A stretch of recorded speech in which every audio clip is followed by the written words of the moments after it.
It's Sue. Thanks for joining me for today's Bible reading. I am reading Proverbs 19 to 21 today from the World English Bible.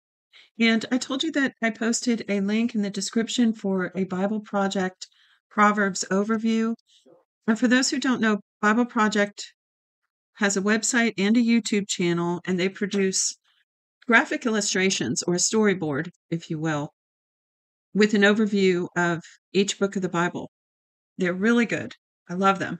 I sometimes have to speed them up because they talk slowly. But in this case, Bible Project has a second Proverbs video coming at it from a little bit different angle. Many know that Proverbs personifies wisdom as a woman. So they talk about that. And they say that the Hebrew word for wisdom is hukmah. I think that's how they pronounce it, hukmah. And it talks about wisdom as kind of a life law that's built into the universe, accessible to everyone. But it's much more than that. I encourage you to watch it. To me, Proverbs is like a microcosm of the whole Bible. Both are wisdom. And the Bible refers to itself as truth, light, life. It shines light on the truth, on reality, the truth about life. To me, my opinion, it gives a proper perspective, kind of gives you wisdom colored glasses to wear, again, available to all. It's the tree of life. It's God's life-giving word. It's a wisdom-giving word. So Proverbs is about wisdom, but so is the whole Bible. So with that, let's look at today's three Proverbs, starting with 19, verse 1. Better is the poor who walks in his integrity than he who is perverse in his lips and is a fool. It isn't good to have zeal without knowledge, nor being hasty with one's feet and missing the way. The foolishness of a man subverts his way. His heart rages against Yahweh. Wealth adds many friends, but the poor is separated from his friend. A false witness shall not be unpunished. He who pours out lies shall not go free. There's God's justice. You may not see it immediately, but it will come. One of my pastors used to say, payday doesn't come every day with God, but payday always comes. Verse 6. Many will entreat the favor of a ruler, and everyone is a friend to a man who gives gifts. All the relatives of the poor shun him. How much more do his friends avoid him?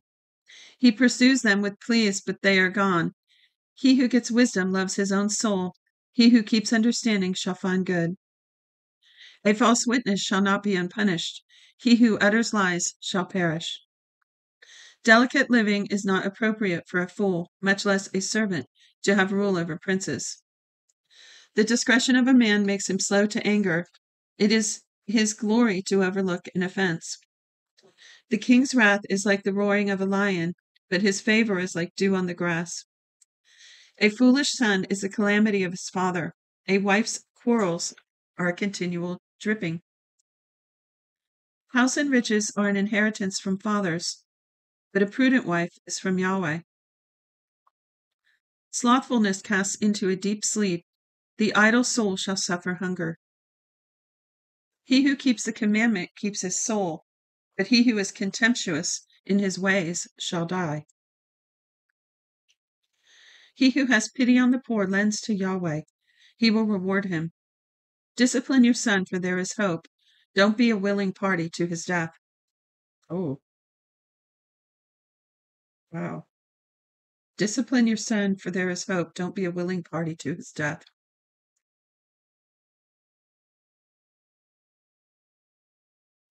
A hot-tempered man must pay the penalty. If you rescue him, you must do it again.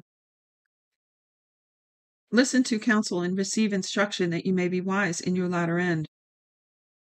There are many plans in a man's heart, but Yahweh's counsel will prevail. That which makes a man to be desired is his kindness. A poor man is better than a liar. Wow, somebody needs to tell Congress about that one. A poor man is better than a liar. The fear of Yahweh leads to life, then contentment. He rests and will not be touched by trouble. The sluggard buries his hand in the dish. He will not so much as bring it to his mouth again. Flog a scoffer, and the simple will learn prudence. Rebuke one who has understanding, and he will gain knowledge. He who robs his father and drives away his mother is a son who causes shame and brings reproach. If you stop listening to instruction, my son, you will stray from the words of knowledge. A corrupt witness mocks justice, and the mouth of the wicked gulps down iniquity. Penalties are prepared for scoffers, and beatings for the backs of fools. Proverb 20. Wine is a mocker, and beer is a brawler. Whoever is led astray by them is not wise. The terror of a king is like the roaring of a lion. He who provokes him to anger forfeits his own life. It is an honor for a man to keep aloof from strife, but every fool will be quarreling. The sluggard will not plow by reason of the winter, therefore he shall beg in harvest and have nothing. Counsel in the heart of man is like deep water, but a man of understanding will draw it out. Many men claim to be men of unfailing love, but who can find a faithful man? A righteous man walks in integrity. Blessed are his children after him. A king who sits on the throne of judgment scatters away all evil with his eyes. Who can say, I have made my heart pure, I am clean without sin? Differing weights and differing measures, both of them alike, are an abomination to Yahweh. Even a child makes himself known by his doings, whether his work is pure and whether it is right. The hearing ear and the seeing eye, Yahweh has made even both of them. Don't love sleep, lest you come to poverty. Open your eyes, and you shall be satisfied with bread. It's no good, says the buyer, but when he is gone on his way, then he boasts. There is gold in abundance of rubies, but the lips of knowledge are a rare jewel. Take a garment of one who puts up collateral for a stranger, and hold him in pledge for a wayward woman. Fraudulent food is sweet to a man, but afterward his mouth is filled with gravel. Plans are established by advice. By wise guidance you wage war. He who goes about as a talebearer reveals secrets, therefore don't keep company with him who opens wide his lips. Whoever curses his father or mother, his lamp shall be put out in blackness of darkness. An inheritance quickly gained at the beginning won't be blessed in the end. Don't say, I will pay back evil. Wait for Yahweh, and he will save you. That's God's vindication right there. Yahweh detests differing weights, and dishonest scales are not pleasing. A man's steps are from Yahweh. How then can man understand his way? It is a snare to a man to make a rash dedication, then later to consider his vows. A wise king winnows the wicked and drives the threshing wheel over them. A wise king winnows the wicked and drives the threshing wheel over them. The spirit of man is Yahweh's lamp, searching all his innermost parts. Love and faithfulness keep the king safe. His throne is sustained by love. The glory of young men is their strength. The splendor of old men is their gray hair. Wounding blows cleanse away evil, and beatings purge the inmost parts. Proverbs 21, last one. The king's heart is in Yahweh's hand like the watercourses. He turns it wherever he desires.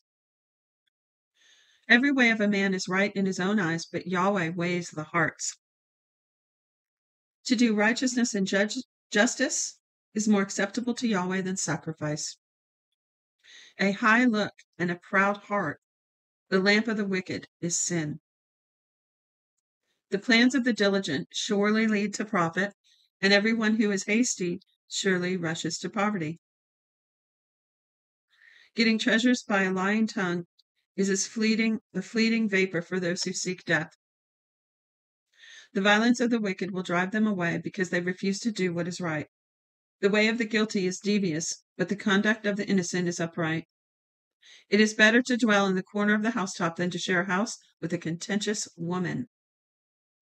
The soul of the wicked desires evil. His neighbor finds no mercy in his eyes. When the mocker is punished, the simple gains wisdom. When the wise is instructed, he receives knowledge. The righteous one considers the house of the wicked and brings the wicked to ruin.